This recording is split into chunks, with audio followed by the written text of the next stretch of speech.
ना पहुंचाने का जो प्रयास है वो हमारी इंद्रियों का है। बहुत ध्यान से एकाग्रता पूर्वक सुनना। जो हम प्रयासरत हैं पर हम साधना की ऊंचाई पर नहीं पहुंच पा रहे, इसमें सीधे अनुभव रहा इंद्रियों की गुलामी।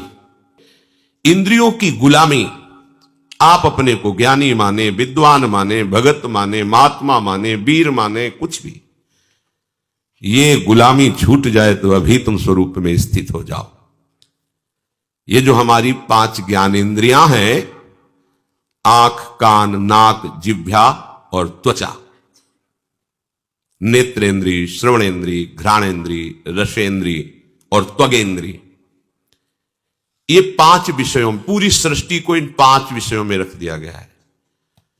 रूप, शब्द, गंध, रस, स्पर्श, ये 5 ज्ञानेंद्रियों के विषय हैं।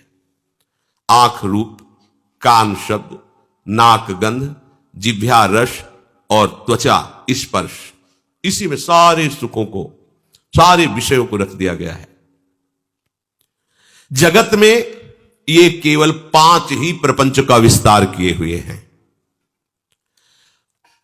कोई इन 5 में फंसा है, कोई एक एक में फंसा है। उपासक को स्वतंत्रता तभी मिलेगी जब पहले शास्त्र और गुरु की परतंत्रता स्वीकार करे। शास्त्र और गुरु का भय, शास्त्र और गुरु का शासन स्वीकार करे तो इंद्रियों के विषयों से हटने का उसको सौभाग्य मिल जाएगा। अगर वो शास्त्र और गुरु से स्वतंत्र है तो इन प्रपंच में वो परतंत्र रहेगा। सिद्धांत है ये। आजकल सबकी यही मांग है कि मैं किसी के अधीन नहीं, मेरा जीवन स्वतंत्र है, मैं जो चाहूं कर सकता हूं। स्वतंत्र का हो, इंद्रियों के गुलाम हो, मन के गुलाम हो, विषयों के गुलाम हो। तुम विषयों को नहीं भोग रहे, विषय तुम्हें भोग रहे। विषय तुम्हारे अधीन नहीं, तुम विषयों के अधीन हो, विवेकहीन हो, इसलिए तुम समझ नहीं पा रहे हो। इंद्रियों की, विषयों की, मन की गुलामी को तुम स्वतंत्रता समझते हो। आजकल यही स्वतंत्रता मानी जाती कि जो मैं चाहूं भोगूं, जो मैं चाहूं देखूं, जो मैं चाहूं करूं, तुम मुझ पर अंकुश नहीं लगा सकते हो क्योंकि मेरा जीवन स्वतंत्र है। वाह, कैसी स्वतंत्रता, तुम समझ नहीं पा रहे हो। स्वतंत्रता का स्वरूप क्या होता है? सब तुम्हारे अधीन हो, तुम किसी के अधीन नहीं। ये तो कोई महात्मा होता है, ये तो कोई पहुंचा हुआ सिद्ध होता है, और तुम अपने को स्वतंत्र समझ रहे हो। इंद्रियों के विषयों की गुलामी करते हो, मन की गुलामी करते हो, शरीर की गुलामी करते हो और अपने को स्वतंत्र समझते हो। कहते हो हम स्वतंत्र हैं, जो चाहेंगे करेंगे। अरे जो चाहेंगे करेंगे तुम नहीं, ये इंद्रियां जो चाहेंगी तुमसे करवा लेंगी। मन जो चाहता है वो तुमसे करवा लेता है। तुम गुलाम हो कि स्वतंत्र? देखो ना, जो सद्गुरु और शास्त्र की अधीनता स्वीकार करता है वो स्वतंत्रता की तरफ बढ़ता है। जो मन और इंद्रियों की स्वीकार करता है वृत्ति, वो गुलामी है। चाहे जितना बड़ा वीर हो, बाहर विजय प्राप्त करने के लिए दौड़ता रहता है, पर इंद्रियों पर विजय, मन पर विजय तो कोई गुरु कृपा पात्र ही कर पाता है। मनुष्य शास्त्र की बात, संत की बात, महात्मा की बात, ग्रंथ की बात, आचार्य की बात को कहता मैं क्यों मानूं, मैं तो स्वतंत्र हूं। वाह, क्या स्वतंत्रता कर सकता हूं। जरा धैर्यपूर्वक सोचो, तुम गुलाम हो कि स्वतंत्र हो? गुलाम हो, तुम स्वतंत्र नहीं हो। जब ये इंद्रियां तुम्हारे अधीन होंगी, मन तुम्हारे अधीन होगा, तुम विश्व के किसी भी विषय से प्रभावित नहीं होगे, तब तुम स्वतंत्रता की तरफ बढ़ रहे हो। पराजित होकर घुटने टेक देने वाले को गुलाम कहते, स्वतंत्र नहीं कहते। तो ये विषय, इंद्रिय, मन, इनके गुलाम हो और भगवदानंद की अनुभूति करना चाहते हो, पहले इनकी गुलामी से हटो। भगवान शंकराचार्य जी से प्रश्न किया गया कि जगत को किसने जीता? जितम जगत के न। ज्ञान समुद्र है, बड़े बड़े विद्वानों को एक क्षण में मौन करा देने वाले महापुरुष। प्रश्न हुआ जितम जगत के न, किसने संसार को जीता? कौन स्वतंत्र और विजयी माना जाएगा? उत्तर हुआ मनो ही एनो। जिसने 5 ज्ञानेंद्रियों सहित मन को जीत लिया, उसने जगत को जीत लिया, संसार को जीत लिया, त्रिभुवन को जीत लिया। बड़े बड़े वीरों को परास्त करने वाला, बड़े बड़े देशों पर विजय प्राप्त कर लेने वाला, वो विजयी नहीं कहा जाता। विजयी वो है जो विषयों के आकर्षण को, इंद्रियों को, मन को जीत लिया, उसे कहा जाता है विजयी। मामूली सा एक छोटा विषय इंद्री का तुम्हें अधीन करके पतन करवा देता, तुम्हारी दुर्दशा कर देता। तुम अपने को वीर समझते हो, स्वतंत्र समझते हो। अरे तुम ये नहीं समझ रहे कि कितनी बड़ी तुम्हारी गुलामी हो रही इंद्रियों की। वो जैसा चाह रही वैसा करवा रही है। तुम घोषणा करते हो मैं वीर हूं, मैं उपासक हूं, मैं विजयी हूं, संसार त्यागी हूं। देखो ना, इंद्रियों की, मन की गुलामी से जो मुक्त हुआ वही तो मुक्त कहा जाता है, वही तो भगवदानंद का अधिकारी होता है। पूज्य श्री भाई जी महाराज कह रहे हैं, मुंबई में एक बड़े विद्वान और ज्ञानी महात्मा वो मेरे पास मिलने के लिए आए। वो बहुत बड़े सम्माननीय थे, बड़ा उनका सम्मान होता था। इतने बड़े वो विद्वान थे कि बड़े बड़े तार्किक उनके सामने टिक नहीं सकते थे। जहां कोई प्रश्न करे तो प्रश्न पूरा नहीं हो पाता था, उत्तर प्रारंभ हो गया उनका उत्तर। परंतु जब वो हमारे पास आए, 1-2 दिन रुके, तो उनकी दिनचर्या देखी। वो इतनी रसेंद्री के वश में थे, कुछ कुछ मिनट में भाई जी गरम जलेबी मंगवा दीजिए, वो रबड़ी, वो भुंजिया मंगवा दीजिए, ऐसा वैसा। इस सृष्टि में कुछ रचा ही नहीं, मथुरा किसी को भेजकर पेड़े मंगवा दीजिए। एक दिन में 25-50 चीजें अलग अलग से मंगवा के पाना उनका स्वभाव था, प्रभाव था कि बड़े बड़े विद्वान तर्क में परास्त हो जाते थे और ज्ञानी थे, महात्मा वेश में थे, बड़ा सम्मान होता। हमारे एक मित्र थे नानू राम जी, उन्होंने उनको निमंत्रण दिया। महाराज की विद्वता और सम्मान देख करके जब घर ले गए तो छक गए शाम तक ही। महाराज ऐसी ऐसी मांगे, ऐसी भाई जी से खा के अब इनको कभी निमंत्रण नहीं देंगे। इतनी मांगे थोड़ी थोड़ी देर में, ये वो ऐसा। फिर मैं एक दिन उन महात्मा जी से पूछा कि महाराज आपका ज्ञान, आपकी विद्वता, आपका प्रभाव, फिर ये कलंक कैसा? एकांत में थे, अपना बड़ा हितैषी जान करके उन्होंने कहा कि यद्यपि इन विषयों का आत्मा से कोई संबंध नहीं है, इसमें मेरी कोई हानि नहीं है, क्योंकि मैं निरपेक्ष रहता हूं, पर वास्तविक आपसे छुपाव की बात नहीं, मैं रसेंद्री को जीत नहीं पाया हूं। ये बार बार मुझे परास्त करती, मुझे ग्लानि भी होती है, पर मैं क्या करूं, इसको जीत नहीं पा रहा हूं रसेंद्री को। ये नया नया चाट बन गया है, ये लाओ वो लाओ, मैं दुखी भी हूं पर इसको जीत नहीं पा रहा हूं। देखिए देखिए भाई जी कह रहे, देखिए देखिए, इतना बड़ा ज्ञानी, इतना बड़ा सम्माननीय एक इंद्री की गुलामी नहीं छोड़ पा रहा है। इसलिए उपासकों से हम कहते हैं कि महात्मा बनना सरल है, विद्वान बनना सरल है, लेकिन स्वतंत्र होना बहुत कठिन है। एक छोटा सा विषय घुटने टिकवा देता है, छोटा सा विषय। इतना बड़ा ज्ञानी महात्मा परास्त होकर, दुखी होकर कहता है मैं रसेंद्री की चाट नहीं छोड़ पा रहा हूं। ये बार बार उपासक जब इंद्रियों के परवश हो जाता है तो मामूली सी वस्तु में क्या क्या उसकी दशा होती है, मामूली सी बात में क्या क्या उसकी दशा होती है। गोस्वामी तुलसीदास जी ने देखा इन इंद्रियों की लोलुपता को। ओह, इन इंद्रियों ने मुझे मजाक बना दिया, हंसी उड़ाई, अपने वश में कर लिया। अब नहीं, अब नहीं, अब मैं प्रभु का हो गया हूं। इंद्रियों, अब तुम हमें अपना गुलाम नहीं बना सकती, अब तुम हमारी हंसी नहीं उड़ा सकती। उन्होंने कहा अब लो नशानी, अब ना नशई हो, राम कृपा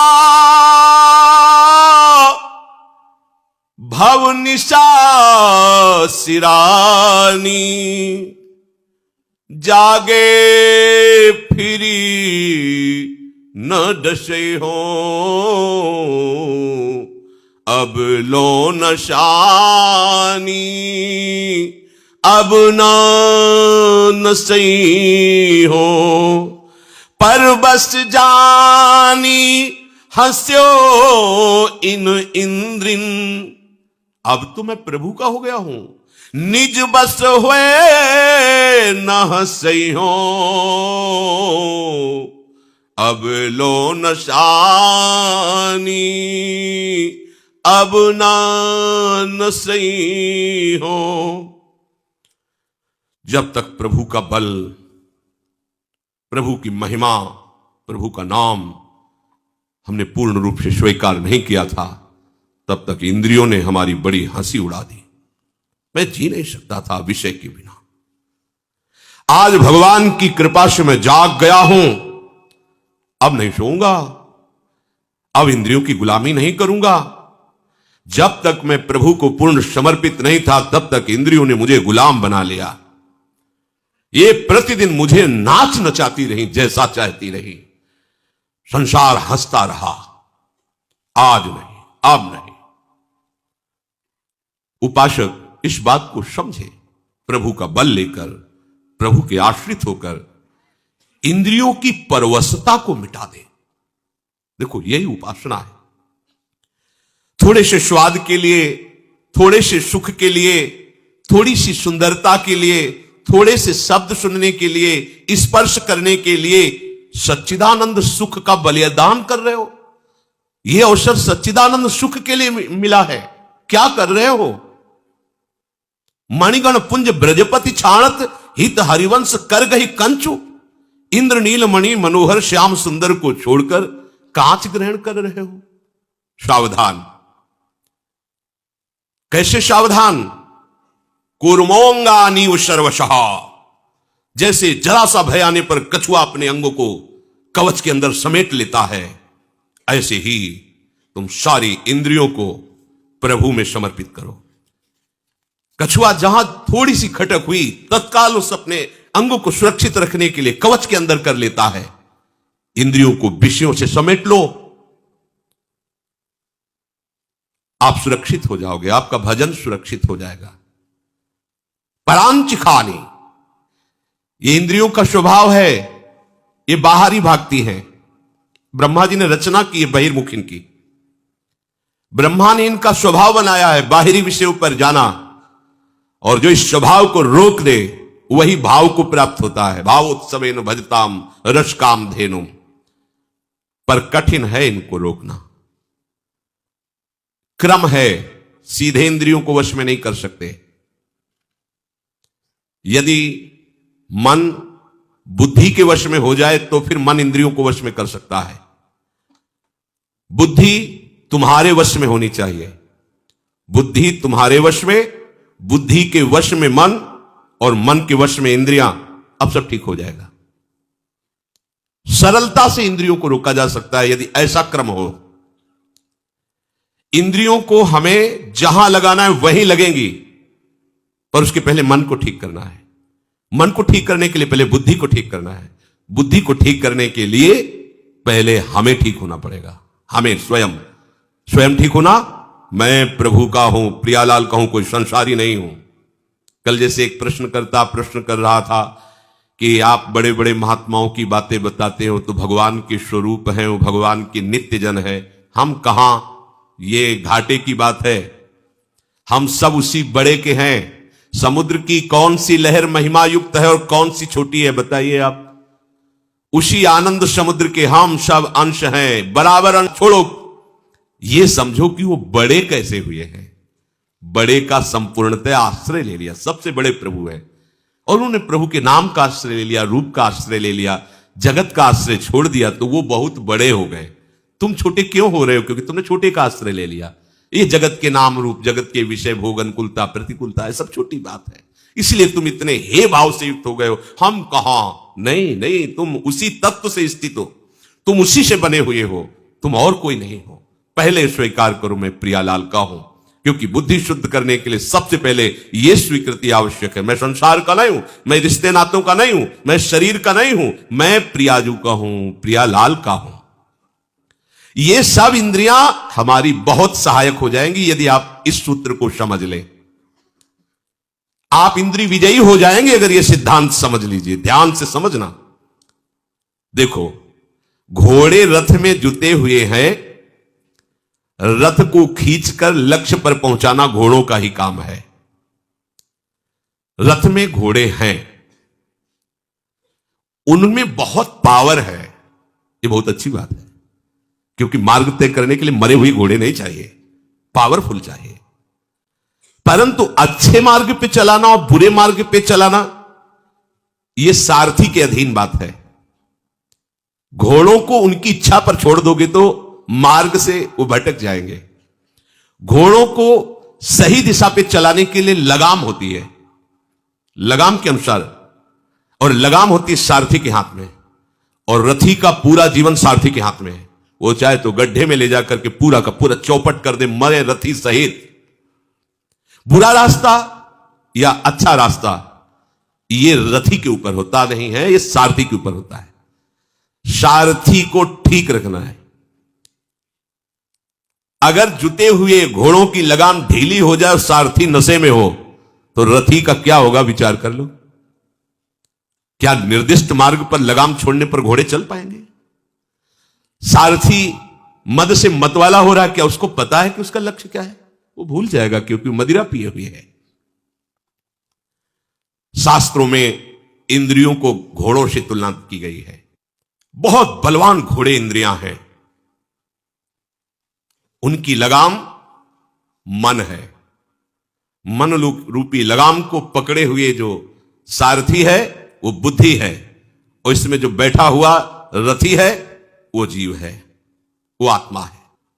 जो आत्मा है वो रथी है, रथ में बैठा हुआ है। विद्धि शरीर रथ में वतु, ये शरीर रथ है, आत्मा रथी है, बुद्धि सारथी है, मन लगाम है, इंद्रियां घोड़े हैं। ये शास्त्र कह रहा है। इसी रथ में बैठकर हमें अपने असली घर पर पहुंचना है, प्रभु के पास। ये रथ मिला है यात्रा तय करने के लिए, प्रभु के धाम में पहुंचना है। इसलिए अपनी आत्महत्या मत करो। आत्महत्या, अगर ड्राइवर नशे में है तो पूरा का पूरा गाड़ी चौपट कर देगा, ऐसी जगह भिड़ा देगा, ऐसी जगह गिरा देगा, बिना लक्ष्य के चला देगा। सबसे पहली दवा करनी है रोगी ड्राइवर की, सारथी की। ये विषय रोग से ग्रसित बुद्धि, जिसने निश्चय किया है कि भोगों में सुख है, नशेबाज ड्राइवर है, और बहुत जोर की मदिरा चढ़ी, उससे तुमने पूरी की पूरी रथ और अपना, क्या बताए, मेरी बुद्धि भ्रष्ट हो गई थी, मैंने ऐसा क्यों किया। आजीवन जेल, मरने के बाद नरक। एक घटना ने पूरे जीवन को बदल दिया। क्या हुआ? सारथी नशे में हो गया, लगाम ढीली कर दी, घोड़ों ने बलवान है, ऐसी जगह डाल दिया जाके, पश्चाताप के सिवा हाथ में कुछ नहीं रहता।